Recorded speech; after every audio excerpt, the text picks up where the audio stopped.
And I am willing to support if there is such move.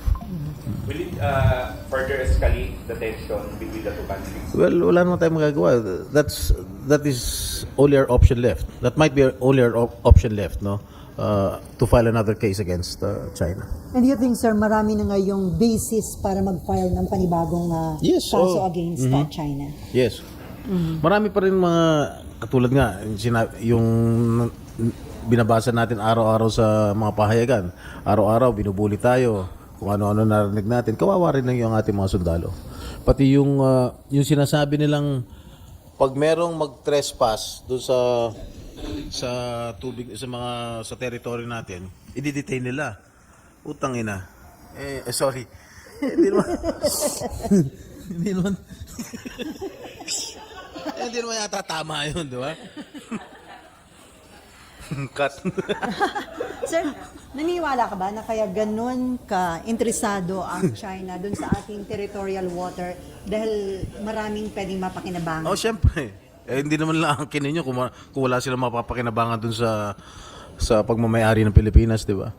Pero ang problema ba natin, wala tayong capability para i-explore yung kung anumang wealth meron doon? Unfortunately, wala. Well, siguro pwede mag-usap. Pwede sigurong Para sa joint exploration? joint exploration, pwedeng siguro 70% sa atin o 80%. Basta pabor sa Pilipinas. Huwag naman ang pabor sa kanila. Dahil talo na nga sila, makikihati pa sila sa atin. Di ba? Okay, no more question about NIMFA? About West Philippine Sea?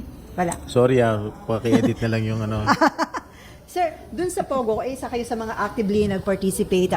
And then, ang Office of the Ombudsman nag-impose na ng 6 months suspension kay Banban Tarlac Mayor Alice Guo at sa ilang pang local officials. Sa tingin nyo maganda ba itong development para talagang mas magawa yung investigation? Well, it's a welcome development for us, especially those investigating her case here in the Senate. It's a welcome development for us that she was meted out a 6-month suspension by Ombudsman, no? By the Ombudsman. Para wala na siyang influence, para hindi niya magamit ang kanyang influensya. Yun lang ang intention nun, huwag magamit yung influence. Yes. Doesn't mean na may nakita ng strong evidence. Wala pa. And then, will you attend the executive session tomorrow, sir? Most probably.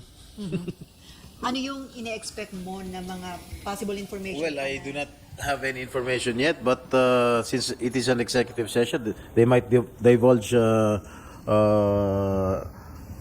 issues or issues against Mayor Alice Guo. But siguro it might concern national interest. And possible din na doon makita yung kanyang connection dito Yes. sa Pogo operation. Most probably. And some criminal activities like money laundering, sir? Maybe. Kasi medyo malalim tong investigation na gagawin. Kasi yung father, yung tatay hindi na yata malocate, nasa China na yata, pati yung nanay, no, who we all think is a Chinese citizen, di ba?